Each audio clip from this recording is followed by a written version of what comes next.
पालिकेच्या या होऊ घातलेल्या सार्वजनिक निवडणुका 2026 आणि मग त्या निवडणुकीसंदर्भात आज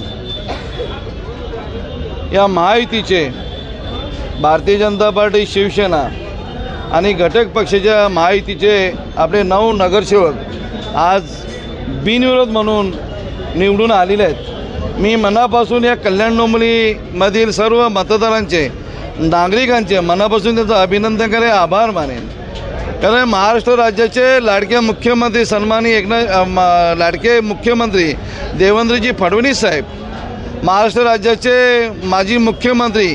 आणि तमाम महाराष्ट्रातल्या लाडक्या बहिणीचा लाडका भाऊ आदरणीय शिवसेना पक्षाचे मुख्य नेते एकनाथजी शिंदे साहेब आणि या कल्याण लोकसभेचे लाडके खासदार ज्याला आपण विकास पुरुष असं समजतो, ज्यांच्या माध्यमातून अनेक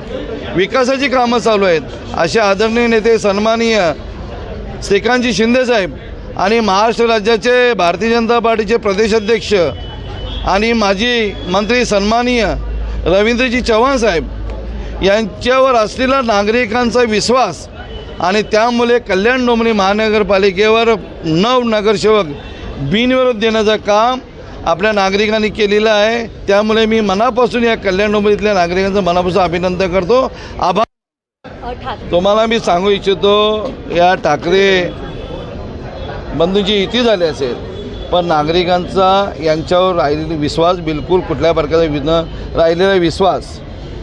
या पक्षाला उमेदवार नाही मिळत, जे उमेदवार देऊ शकत नाही, जे उमेदवार दिलेले आहेत ते माघार घेण्याचं काम हे लोक करू शकतात, यांच्यावर कुठल्याही प्रकारचा नागरिकांचा विश्वास नाही। मग महायुतीवर असलेला नागरिकांचा विश्वास, मतदारांचा विश्वास,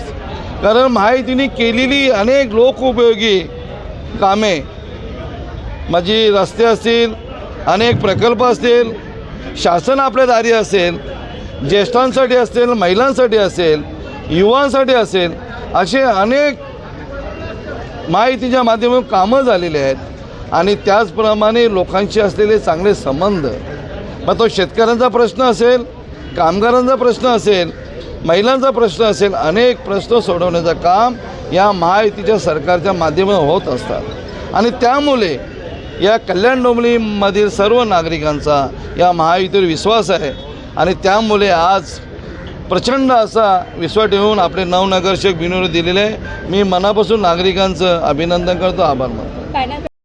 अल्पावधीतच लोकप्रिय झालेला भारताचा बुलंद आवाज आपला Bharat channel subscribe, share, like आणि कमेंट्स करायला विसरू नका।